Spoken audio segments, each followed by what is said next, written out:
क्या हाल चाल है बाबू लोग? बढ़िया है। क्या पढ़ रहे थे पिछले क्लास में? Types of acid, types of अम्लों के प्रकार, अम्लों के। अच्छा ये बताओ, अम्ल कितने प्रकार के होते हैं? बताओ जल्दी से। एसिड कितने प्रकार के होते हैं? देखो इधर लिखा गया है कितने प्रकार के। 1 2 3 4, वाह गिनती आ गई हम लोगों को। यानी एसिड को 5 तरह से बांटा गया था। कितने तरह से बांटा गया था? ये 5 प्रकार नहीं थे, 5 तरह से, 5 वे से, 5 मेथड से, 5 मेथड से उनको क्या किया गया था? क्लासिफाइड किया गया था। एसिड का वर्गीकरण किया गया था। क्लियर है ना? एसिड का वर्गीकरण कितने तरीक़ा से किया गया था? 5 तरीक़ों से। 5 पहला तरीका क्या था? Based on source. सोर्स के आधार पर एसिड कौन कौन सा था? और ऑर्गेनिक और इनऑर्गेनिक, कार्बनिक और अकार्बनिक। दूसरा क्या था भाई? जल्दी से बताओ फटाक से। सांद्रता के आधार पर, सांद्रता के आधार पर बेस्ड ऑन कंसंट्रेशन। क्या था? कंसंट्रेटेड एसिड और डाइल्यूट एसिड, सांद्र अम्ल। और थर्ड नंबर क्या था? जल्दी से बोलिए। बेस्ड ऑन स्ट्रेंथ, शक्ति के आधार पर एसिड कौन कौन से थे? दुर्बल अम्ल और weak acid and strong acid. तीसरा क्या था? अगला, अच्छा, नंबर ऑफ O परमाणु और H परमाणु के आधार पे। क्लियर है ना? एक पीछे से इशारा कर रहा, तनी सा हटिए ना, थोड़ा सा हटते तो हम बोल देते। अरे कॉपी में नहीं लिखा है? बकलोल कहीं का। आगे देखो तो भाई, बालक, तो O परमाणु और H परमाणु के आधार पर एसिड के प्रकार, आधार पर एसिड के प्रकार कौन कौन से एसिड मिल गए थे भाई? हाइड्रा अम्ल और ऑक्सी अम्ल। क्लियर है ना? नंबर ऑफ H एटम और नंबर ऑफ ऑक्सीजन एटम के आधार पर 2 प्रकार के एसिड थे, हाइड्रा एसिड और ऑक्सी एसिड। अगला क्या था? एसिड का टाइप, अम्ल की भास्मिकता के आधार पर, और अम्ल की basicity of acid, basicity of acid, monobasic acid, dibasic acid और ट्राइबेसिक एसिड। अगला क्या था? जल्दी बताओ। हो गया खत्म? बस याद है? अच्छा दिख रहा है, पीछे दिख रहा है। क्या इनके एक सभी प्रकारों को एक एक करके पढ़ लें कि छोड़ दें? पढ़ लें पक्का? क्या इतना पढ़ के करोगे यार? चलो फटाफट देख लेते हैं, कोई दिक्कत नहीं है। पहला एसिड क्या था भाई? पहला टाइप बता दो। Based on source of acid, ऐसे करते हैं क्लासिफिकेशन ऑफ एसिड। पहला हेडिंग बनाते हैं बाबू लोग, क्लासिफिकेशन ऑफ एसिड। क्या बनाते हैं? क्लासिफिकेशन है किसका है?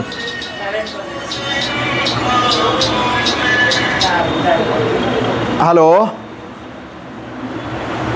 नमस्कार, आ जाओ क्लास में जल्दी से।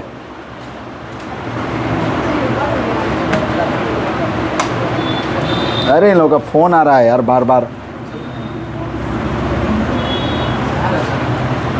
चलो भाई, classification of acid, classification of acid और एसिड, क्लासिफिकेशन ऑफ एसिड। अम्ल का वर्गीकरण, अम्ल का। तो चलोगे बाबू, देखोगे हम लिखते हैं अम्ल का वर्गीकरण, वर्गीकरण। और पहला टाइप, पहला वर्गीकरण किस पर था बाबू? पहला था based on, based on source, स्रोत के आधार पर। किसके आधार पर बाबू? स्रोत के आधार पर। चलो भाई, स्रोत के आधार पर क्या था बाबू? पहला ऑर्गेनिक एसिड। पहला क्या था? Organic acid. यानी ए नंबर क्या लिखोगे भाई? यानी 2 टाइप थे। पहला ऑर्गेनिक एसिड, क्या था? Organic acid. और बी नंबर क्या था इसका? Inorganic, inorganic acid. चलो, ऑर्गेनिक एसिड को हिंदी में क्या लिखे थे? कार्बनिक अम्ल। और इसको क्या लिखे थे? अकार्बनिक अम्ल। अब इसका परिभाषा बताओ भाई। पहले जो पहला अम्ल है, अम्ल का जो पहला प्रकार है ए नंबर, हमने क्या लिया, ऑर्गेनिक एसिड लिया। और ऑर्गेनिक एसिड क्या होता है बता दो भैया। तो कहता है कि वह ऐसा एसिड, वैसा अम्ल जो जीव जंतु और पेड़ पौधों से प्राप्त होता है। देखोगे बाबू, वैसा अम्ल जो क्या होता है भाई, जीव जंतु तथा पेड़ पौधों से प्राप्त होता है। कहाँ से प्राप्त होता है, पेड़ पौधों से प्राप्त होता है। उसको क्या कहते हो, प्राप्त होता है उसे क्या कहते हैं भाई, कार्बनिक अम्ल कहते हैं। कार्बनिक अम्ल कहते हैं। चलो उसे क्या कहते हैं, कार्बनिक अम्ल कहते हैं। वैसा अम्ल जो जीव जंतु तथा पेड़ पौधों से प्राप्त होता है उसे क्या कहते हैं, कार्बनिक अम्ल कहते हैं। ऑर्गेनिक एसिड कहा जाता है। यानी जो भी एसिड है कहाँ से प्राप्त हो, जीव जंतु और पौधों से। क्लियर है ना। तो इंग्लिश में क्या लिख लेंगे भाई, फटाक से इंग्लिश का डेफिनेशन बता दो। Acid which are obtained usually, यानी इंग्लिश में लिखेंगे acid which are obtained usually, USALLY, usually जीव जंतु। तो एनिमल लिख लेंगे, animals and plant, animal and plants are called, are organic acid. क्या कहेंगे बाबू उनको, ऑर्गेनिक एसिड कहेंगे। यानी कह रहा है कि the acid which are usually obtained, usually को वर्ड मीनिंग थोड़ा सा एरर लग रहा है, इसको ऐसे बना लो USUALLY, हो गया ना। Usually obtained usually from animals,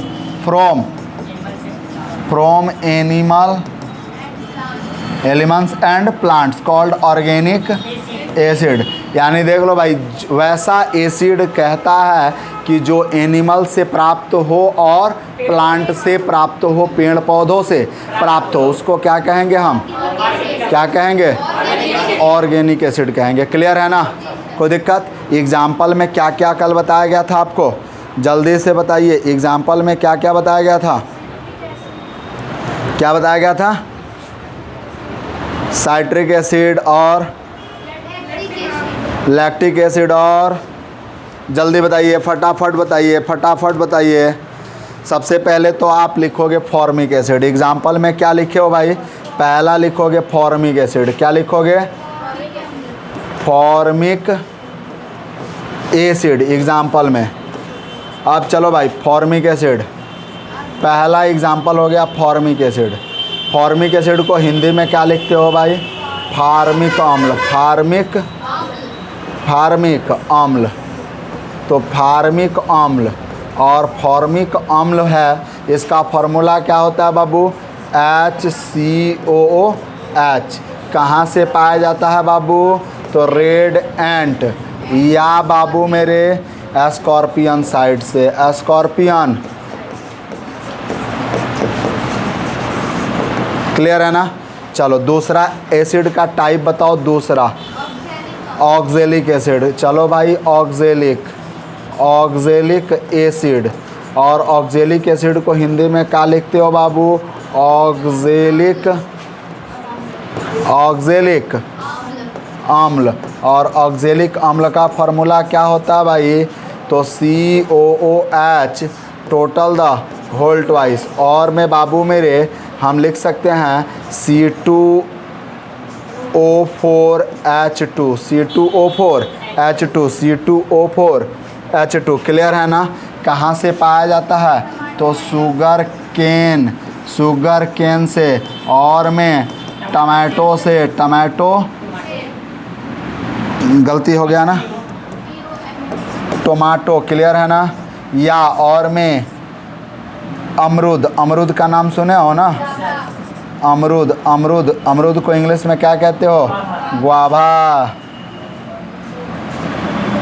अभी मौसम चल रहा है अमरूद का, अमदूर नहीं रे, हाँ हाँ यार, अमधुर अफेड़, तो अमधुर के फेड़ पर अमधुर चढ़ के अमधुर तुरना है। ये फ्रस्टेड लैंग्वेज है, ये फ्रस्टेड लैंग्वेज है, ठीक है। अमरुद होना चाहिए, अमधुर नहीं होना चाहिए। अगला तीसरा देखो भैया, तीसरा जल्दी से बताओ। हाँ, सिट्रिक अम्ल। चलोगे भाई, अब एसिटिक एसिड देखो, कोई लड़कियां कह रही है एसिटिक एसिड सर जी लिखो या सिट्रिक एसिड लिखो। एसिटिक, देखो एसिटिक एसिड और एसिटिक एसिड को क्या कहते हैं भैया? एसिटिक अम्ल। और एसिटिक अम्ल का फार्मूला क्या होता है? तो CH3COOH। कहाँ पाया जाता है? सिरका में। कहाँ पाया जाता है? सिरका या अचार? सिरका या अचार खाते हो ना? अच्छा, सिरका का इंग्लिश क्या होता है? पिकल। आय होय होय होय होय होय। सिरका का विनेगर होता है, विनेगर क्या होता है? और अचार का क्या होता है? Pickle, PICKEL, pickle. क्लियर है ना? चलो अगला हम लोग देखते हैं भाई। तो अगला चौथा नंबर देख लो इसका एग्जाम्पल, यूरिक एसिड। कौन एसिड बाबू? Uric acid, uric acid. और यूरिक एसिड को क्या कहते हो? यूरिक अम्ल कहते हो, यूरिक अम्ल। और इसका फार्मूला लिख लोगे कुछ, क्या लिखोगे बाबू? तो C5H4N, C5H4N4O3। सी, देखो यार बार बार क्यों कॉल आ रहा है यार? आज छुट्टी बा भाई।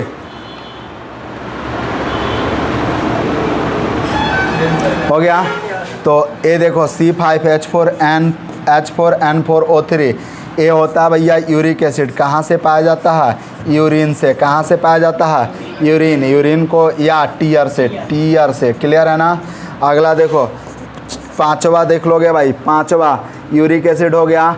टार्ट्रिक एसिड लिखते हैं, टार्ट्रिक एसिड। चलोगे भाई, टार्ट्रिक एसिड। तो टार्ट्रिक एसिड, और टार्ट्रिक एसिड को क्या कहेंगे? टार्ट्रिक अम्ल, टार्ट्रिक अम्ल। और इसका फॉर्मूला क्या बनाओगे? C4H4O6, C4H4O6। क्लियर है ना? ये टार्ट्रिक एसिड हो गया। और कहाँ से पाया जाता है? इमली से, टमारिंड, इमली। इमली से पाया जाता है। इमली का वर्ड मीनिंग इंग्लिश क्या लिखोगे भाई? टमारिंड, टमारिंड। क्लियर है ना? तो ऐसे बहुत सारे एसिड हैं जो कहाँ से प्राप्त हुए? पेड़ पौधों या जीव जंतुओं से। पेड़ पौधे और जीव जंतुओं से प्राप्त हुए, उनको क्या कहेंगे? ऑर्गेनिक एसिड कहेंगे। क्या कहेंगे बाबू? Organic acid. क्लियर है ना? तो वैसे एसिड जो पेड़ पौधों या जीव जंतुओं से प्राप्त हुए क्या कहलाएंगे? क्लियर?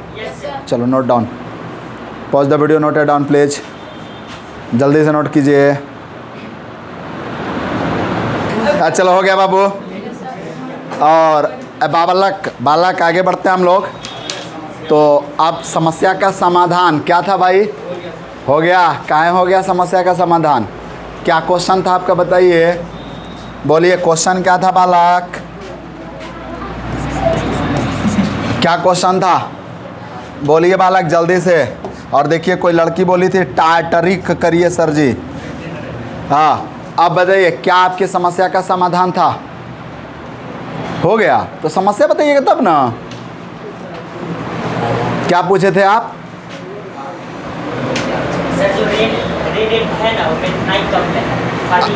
अच्छा, यहाँ क्वेश्चन इनका था कि सर जी, ओ मेरे मास्टर जी। सुनो बाबू लोग, इधर तो जगह नहीं है, इसको अलग कर देते हैं, अगले पेज में लेकर चलते हैं। अभी हमने क्या लिखा था? Formic acid. क्या लिखा था? Formic acid. और फॉर्मिक एसिड का फार्मूला बता दिया HCOOH। और इसको हमने बता दिया कहाँ पाया जाता है? रेड एंट में या स्कॉर्पियन साइट में, स्कॉर्पियन साइट में।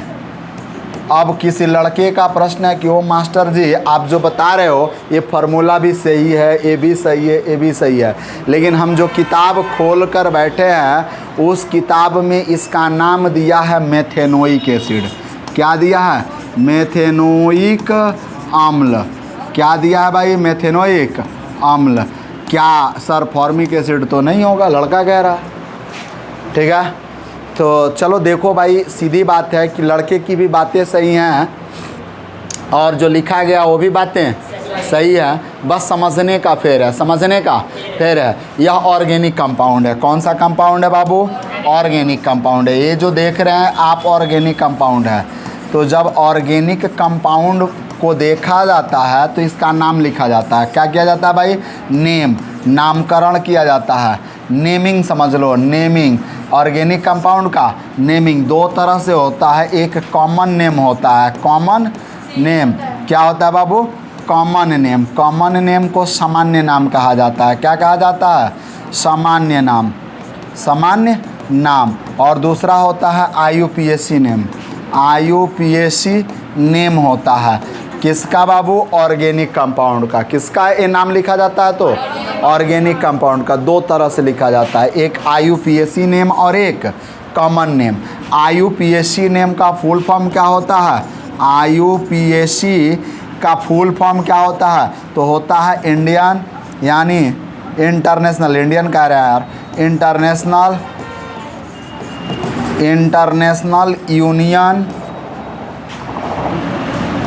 Union pure and applied chemistry. Applied chemistry यानी इसका मतलब हुआ कि पूरे विश्व में ऐसी भाषा बनाई जाए, ऐसा लैंग्वेज बनाया जाए और ऐसे बातें लिखी जाए कि आप यहाँ जो पढ़ रहे हो किसी और जगह जाओ तो वहाँ तकलीफ ना हो। क्लियर है ना? तो दो तरह से नाम, एक सामान्य नाम और एक IUPAC नेम। तो जो आपने देखा कि COOH और फिर H ये देखा, तो देखोगे बाबू इसके दो नाम, पहला तो कॉमन नेम हो गया। पहला क्या हो गया? कॉमन नेम, कॉमन नेम हो गया। क्लियर है ना? और दूसरा क्या हो गया? IUPAC नेम हो गया। IUPAC नेम हो गया। तो कॉमन नेम को कहते हैं फॉर्मिक एसिड। क्या कहते हैं? Formic acid. और IUPAC नेम में क्या कहते हैं? Methanoic acid, methanoic acid. Clear है? तो इसलिए बात जब पूछोगे तो अर्थ स्पष्ट होगा और खुद ही समझ लोगे, समाधान हो गया तो क्या हुआ? कुछ भी नहीं हुआ, कुछ भी नहीं हुआ। कोई आपके फ्रेंड सर्किल का लड़का बता दिया होगा, अरे दोनों नाम सही है रे, दोनों नाम होता है।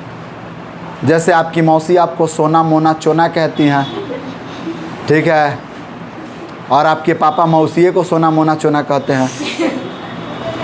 आप समझ में आ रहा है? तो वैसे ही इसके दो नाम है यार, इसके दो नाम है। अब तो समझ गया? चलो आगे बढ़े हम लोग, कोई दिक्कत? तो पूछोगे तो प्रश्न का निदान मिलेगा, नहीं पूछोगे तो कुछ भी नहीं मिलेगा। आगे बढ़े हम लोग। ओ मिस्टर निप्सा में है क्या सुबोधवा? हाँ, चलो आगे बढ़ते हैं बाबू। तो अब पहला एसिड का प्रकार हम लोग पढ़ लिए थे। अच्छा, इसमें लिखना था? हाँ, तो लिख लो भाई, जो लिखना है, हट जा रहे हैं हम। चलो भाई, जो लिखना है लिखो जल्दी से, जैसे मर्जी वैसे लिखो।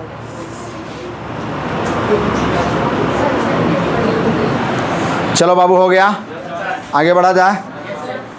तो अब हम लोगों ने अभी क्या पढ़ लिया? Organic acid. ऑर्गेनिक एसिड में आपको पता चला कि जितने ऑर्गेनिक कंपाउंड होंगे उनके नाम कितने तरीके से लिखे जाएंगे? एक कॉमन नेम है और एक IUPAC नेम। क्लियर है ना? तो अब कॉमन नेम में जैसे आपने फॉर्मिक एसिड कॉमन नेम है और IUPAC नेम उसका क्या है? मेथेनोइक एसिड है। क्या है? मिथेनोइक एसिड है। क्लियर? उसी तरह से एक और कंपाउंड आप देखे थे पीछे, इधर आप देखे थे एसिटिक अम्ल। क्या देखे थे? एसिटिक अम्ल। तो एसिटिक अम्ल, ऑक्जेलिक अम्ल, ये सब कॉमन नेम हम लिखे हैं, सब कॉमन नेम लिखे हैं। तो अगर बात करें हम एसिटिक एसिड का, किसका बात करें? एसिटिक एसिड का, तो इसका IUPAC नेम है, तो कॉमन नेम हो गया ना। IUPAC नेम इसका होगा इथेनोइक एसिड। क्या होगा बाबू? इथेनोइक अम्ल, इथेनोइक एसिड। और हिंदी में लिखेंगे इथेनोइक एसिड, इथेनोइक अम्ल लिखेंगे। क्लियर है ना? फार्मूला क्या होता है? CH3COOH। उसी तरह से ऑक्जेलिक एसिड लिखा गया था, तो हमने क्या लिखा COOH और डबल बॉन्ड COOH। तो देखो 1 2, इसका कॉमन नेम IUPAC नेम क्या हो जाएगा भाई, तो 1,2, तो लिखेंगे इथेन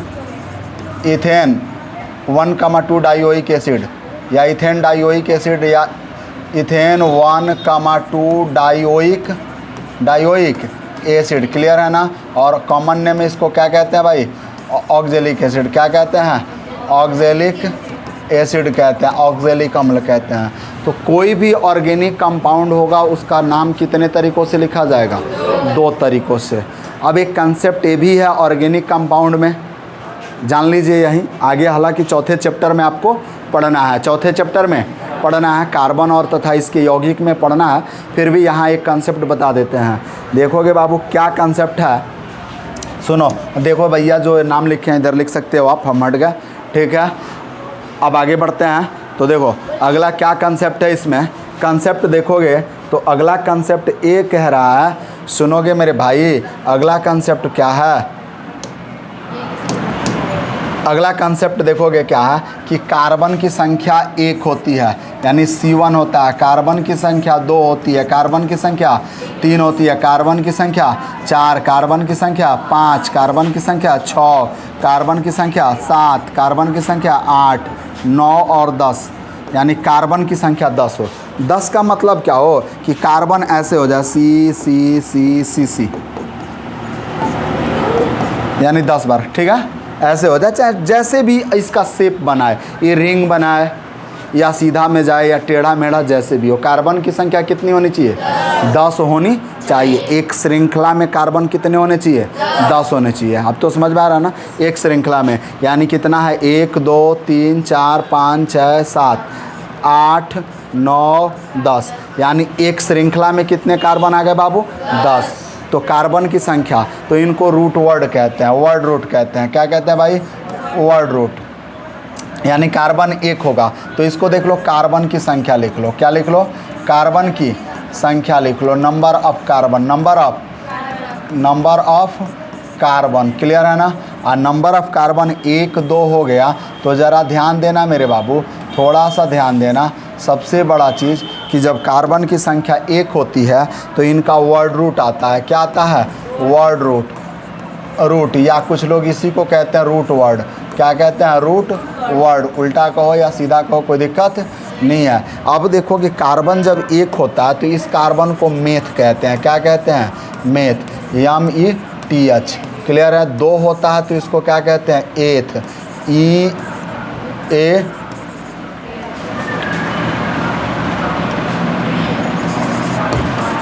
एथ कहते हैं। कार्बन की संख्या कितनी होती है, 3 होती है तो उसको प्रोप। कार्बन की संख्या 4 होती है तो क्या कहते हैं, ब्यूट। कार्बन की संख्या 5 होती है तो पेंट। कार्बन की संख्या 6 होती है तो हेक्स। क्लियर है ना। कार्बन की संख्या 7 होती है तो हैप्ट। क्या होता है भाई बबुआ, हैप्ट। कार्बन की संख्या 8 होती है तो ऑक्ट। कार्बन की संख्या 9 होती है तो नॉन। कार्बन की संख्या 10 होती है तो डेक। क्या कहते हैं, डेक। यानी देखोगे इसको एथ कहेंगे। क्या कहेंगे बाबू, एथ। उसके बाद से प्रोप। क्लियर है ना। इसको ब्यूट। क्लियर है। इसको पेंट। क्या कहेंगे, पेंट। इसको हैक्स। इसको हैप्ट। और इसको ऑक्ट। क्या कहेंगे बाबू, ऑक्ट। और इसको क्या कहेंगे, नॉन। और इसको क्या कहेंगे, डेक। क्या कहेंगे, डेक। क्लियर है। अब सुनो भाई, एक बात ये हो गया, अभी हमने एसिड ग्रुप लिया। क्या लिया बाबू, एसिड ग्रुप लिया। तो एसिड ग्रुप का फंक्शनल ग्रुप होता है COOH। क्लियर है ना। और इस फंक्शनल ग्रुप में हम सफिक्स क्या यूज़ करते हैं, तो सफिक्स यूज़ करते हैं बाबू ओइक एसिड। क्या यूज करते हैं, ओइक एसिड। क्लियर है ना।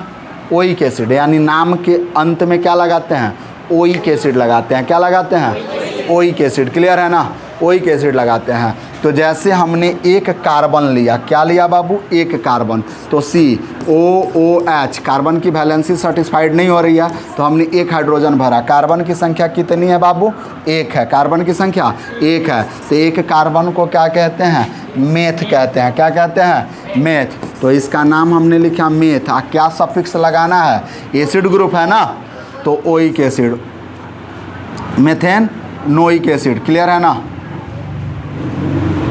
मेथेनोइक एसिड, क्लियर है, ओइक एसिड। अब चलो ये बात समझ में आया, इस तरह से इसका नाम लिखा जाता है। वैसे ही 2 कार्बन होगा तो इथेनोइक एसिड, क्लियर है ना। यानी नाम लिखने का तरीका आपको बताएंगे। तो नाम में आएगा सबसे पहले कि वर्ड रूट, या ऐसे कर लो, एल्केन कर लो, एल्केन प्लस एल्केन, तो एल्केन आप प्लस जो आता है ओइक एसिड, क्लियर है ना। और देखो जब 2 सफिक्स एक साथ आते हैं तो पहले सफिक्स को हटा दिया जाता है, पढ़े हो ना। जब 2 वॉवेल एक साथ जुड़ रहे हो तो पहले वाले लेटर के वॉवेल को हटा देते हैं, तो ये बनेगा एल्केनोइक एसिड, एल्केनोइक एसिड। इसको बाद में बताएंगे, अभी कुछ भी नहीं, अभी बस हल्का फुल्का आपको जानकारी दे दिए, कन्फ्यूज़न दूर कर दिए कि क्यों मेथ एथ आया था, क्यों मेथ एथ आया था। और ये सब IUPAC नेम है। क्या है बाबू, IUPAC नेम है, सब कैसा नेम है, IUPAC नेम, क्लियर है। तो इधर शॉर्ट नॉलेज है, अगर आपको चाहिए तो ले लो, नहीं चाहिए तो छोड़ दो। आगे बढ़ते हैं सेकेंड टॉपिक पे। क्या है सेकेंड टॉपिक, जल्दी से बता दो। अकार्बनिक अम्ल, क्या है बाबू, अकार्बनिक अम्ल।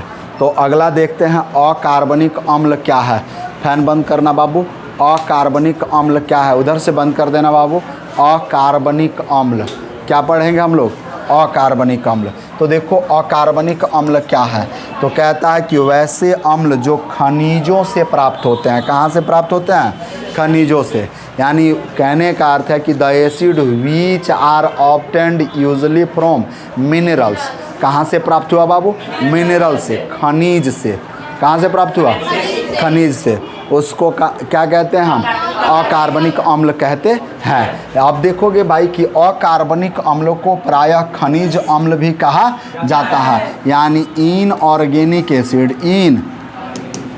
इनऑर्गेनिक एसिड, ऑर्गेनिक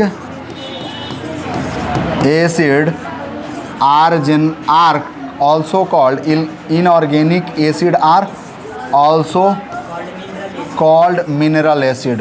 कौन सा एसिड कहेंगे भाई, मिनरल एसिड। क्या कहेंगे, मिनरल, ओए होए होए होए क्यों गलती हो रहा है भाई, मिनरल एसिड, क्लियर है ना। यानी इसको मिनरल एसिड भी कहा जाता है। देखोगे अब जितने मिनरल एसिड होते हैं उनके पास कार्बन की संख्या नहीं होती है। यानी अकार्बनिक है, कार्बनिक में कार्बन होता है, अकार्बनिक में कार्बन नहीं होता है। यानी अब कह रहा है कि they do not have carbon, they do not contain carbon, they do not contain carbon, clear है ना। इनके पास कार्बन नहीं होता है, इनके पास कार्बन नहीं होता है। अब देखो HNO3 जो है इसको कहते हैं भाई सोरे का अम्ल। क्या कहते हैं, सोरे का अम्ल। इसका अदर नाम क्या होता है बाबू, सोरे का अम्ल, क्लियर है। दूसरा जो है इसको कहते हैं नमकाम्ल। क्या कहते हैं, HCl को नमकाम्ल कहते हैं, नमकाम्ल। यानी कैसे लिखोगे भाई, चलो चलो चलो, इसको कहते हैं नमकाम्ल। क्या कहते हैं, नमकाम्ल। और इसको कहते हैं गंधकाम्ल, गंधकाम्ल, गंधकाम्ल और नमकाम्ल। अब देखोगे इस H2SO4 को, सल्फ्यूरिक एसिड को और क्या क्या कहा जा सकता है, तो इसको बैटरी एसिड भी कहा जाता है। क्या कहा जाता है भाई, बैटरी एसिड भी कहा जाता है। बैटरी एसिड को हिंदी में कहते हैं बैटरी अम्ल। क्या कहते हैं बाबू, बैटरी अम्ल। और इसी बैटरी अम्ल को कुछ लोग तेजाब कहते हैं। क्या कहते हैं, तेजाब कहते हैं, क्लियर है ना। इसी को बाबू और में हम कहते हैं बाबू किंग ऑफ केमिकल। क्या कहते हैं, किंग ऑफ केमिकल।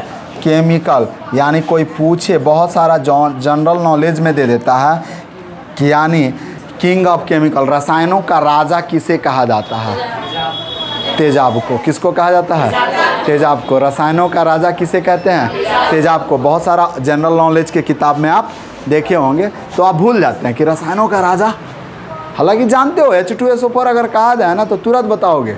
तो इसी को किंग ऑफ केमिकल, रसायनों का राजा। हिंदी में क्या लिखोगे बाबू? रसायनों का राजा, किंग ऑफ केमिकल। क्लियर है ना? और भी बहुत सारा नाम होता है, और भी बहुत सारा नाम होता है, बहुत सारा नाम होता है। अभी छोड़ दे रहे हैं, नामों के बारे में चर्चा नहीं कर रहे हैं। इतना बात हो गया। अब देखोगे कि जितने भी होते हैं, ये जितने एसिड हैं, जितना हम अकार्बनिक एसिड पढ़ाए हैं, ये सब प्रबल अम्ल की श्रेणी में आते हैं। किसकी श्रेणी में आते हैं? प्रबल अम्ल। है बाबू, पीछे वाले लोग क्यों इतना बात कर रहे हो? पढ़ने आए हो ना? तो प्रबल अम्ल क्या है बाबू? प्रबल अम्ल।